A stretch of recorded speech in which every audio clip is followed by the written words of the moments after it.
और इसमें आपने कि कहा कि इसमें बॉलीवुड भी शामिल है, इसमें वेब सीरीज बनाने वाले लोग भी शामिल हैं और उनको भी आप जवाब देंगे? जो लोग किसी भी तरह से हिंदू रीति रिवाज परंपराओं का अपमान करके पैसा कमाना चाहते हैं, हम क्या जवाब देंगे? समाज जवाब दे रहा है।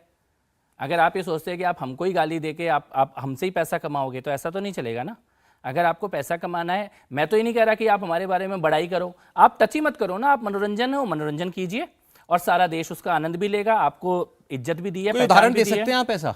बहुत सारे उदाहरण सौरभ जी, अगर जाएंगे तो अंतहीन हो जाएगा। लेकिन खलनायकों के चेहरे पे लगा हुआ चंदन और टीका लगातार दशकों तक, और जो पुजारी है वही विलेन होगा, और किस प्रकार का 786 का बिल्ला आपके प्राण बचा लेगा, और किस प्रकार से मंदिर के भगवान के आगे आप घंटे भी बजाते रहेंगे तो कुछ भी नहीं होगा, और किस प्रकार से मंदिर की थाली उठा के फेंक देने से अचानक कोई चमत्कार हो जाएगा, किस प्रकार से किसी एक खास धर्म का अगर कोई धर्मावलंबी आएगा तो अचानक कोई चमत्कार हो जाएगा। ये सब हमने देखा है। मैं इसकी गहरी चिंता में नहीं जाना चाहता, लेकिन मैं ये कहना चाहता हूँ कि समाज अब इसको पहचान चुका है और इसीलिए बदलाव भी हो रहा है, और बदलाव इंडस्ट्री को भी समझ में आ गया। ऐसा नहीं है कि बॉलीवुड को समझ में नहीं आया। आप लोगों को जो नहीं भी हैं जानबूझकर उन्हें कट्टर बनाने की कोशिश बिल्कुल नहीं कट्टर बना रहे, कट्टरता के खिलाफ खड़े हैं।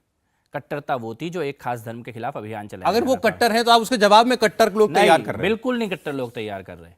हम खाली ये सवाल उठा रहे हैं कि कट्टरता को समाप्त करो, बराबरी से रहो, किसी एक धर्म के ऊपर हमला मत करो, किसी एक धर्म की परंपराओं का मजाक मत उड़ाओ, उसका अपमान मत करो, किसी और के खिलाफ कुछ करो। ये कट्टर तो हम तब होते जब हम कहते किसी के खिलाफ करो। ये तो हमने आज तक नहीं बोला आपको, मेरे किसी भी बयान में, किसी भी वीडियो में, हिंदू को सिर्फ किसी कार्रवाई में किसी के खिलाफ नहीं होगा। लेकिन अगर ये कहें कि हमारा मत करो भैया, हमारा अपमान मत करो, इससे किसी को इसको उसी को आपत्ति होगी जिसकी नीयत होगी, जिसने 70 साल में ये पूरा मिशन तैयार किया होगा कि अपमान भी करना है, कुंठा भी भरनी है और समाप्त भी करना है, उसको आपत्ति होगी। और ऐसे लोगों का पेट का दर्द हमारी छाती का मेडल है। अब आपने बीड़ा उठाया है कि भाई हमें तो इतिहास भी गलत पढ़ाया गया, हम तो इतिहास भी ठीक करेंगे। वो इतिहास भी ठीक किया जा रहा है। वैसे आजकल मुगलों को इतिहास की बच्चों की किताबों से हटाया भी जा रहा है। आपने भी इतिहासकार तैयार किए हैं शायद कुछ। देखिए, इतिहास गलत पढ़ाया गया ये सबको मालूम है, और ये एक समाज को मालूम है। कम्युनिस्ट इतिहासकार इस बात को मानने से मना करते रहे। जिन लोगों को महान बताया गया, उनकी दुकान महरौली से आगरा तक 200 किलोमीटर में चलती थी, उनको पूरा हिंदुस्तान का बादशाह बता दिया गया। मैं आपको एक छोटा सा एग्जाम्पल देता हूं। पिछले हफ्ते जामा मस्जिद के शाही इमाम का एक वीडियो आया, आपके चैनल पर भी चला है शायद। उसमें उनके पीछे एक आदमी खड़ा था और वो चिल्ला रहा था, हिंदुस्तान के बादशाह शाही इमाम जिंदाबाद।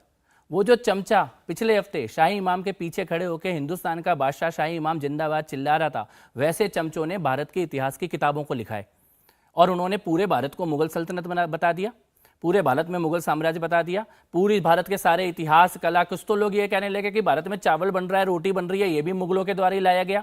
इस प्रकार के नैरेटिव को अगर आज का समाज काउंटर कर रहा है, अब इंटरनेट की दुनिया है। अब अगर 4 लिखा है तो आप 40 बता रहे हैं? कोई नहीं बता रहा 40, कोई नहीं बता रहा 40। लेकिन क्या इसके बारे में संवाद अगर समाज में शुरू हो गया और ये कहा जा रहा है कि सच इतिहास बताओ, किस युद्ध में कौन जीता, कौन लोग लड़े, किसकी सल्तनत कहां तक थी, किसने कला संस्कृति में क्या योगदान दिया, इसमें क्या गलत है? जी, आज इंटरनेट एज है, आज तो सब कुछ आज हर कोई डिपेंडेंट नहीं है कि केवल अब किताब में जो छपा है उसी से पता चलेगा। इसीलिए तो इनका झूठ टूट रहा है सौरभ जी। अगर इंटरनेट एज नहीं होती और धर्म के प्रति स्वाभिमान पुनः जागृत नहीं होता तो झूठ की दुकान चली रही थी, किताबों में झूठ पढ़ाया जा रहा था। अब हटाया जा रहा है तो पेट में दर्द हो रहा है। इंडिया टीवी हर वक्त हर जगह डाउनलोड करने के लिए सर्च करें India TV news Google play store या ऐप स्टोर पर।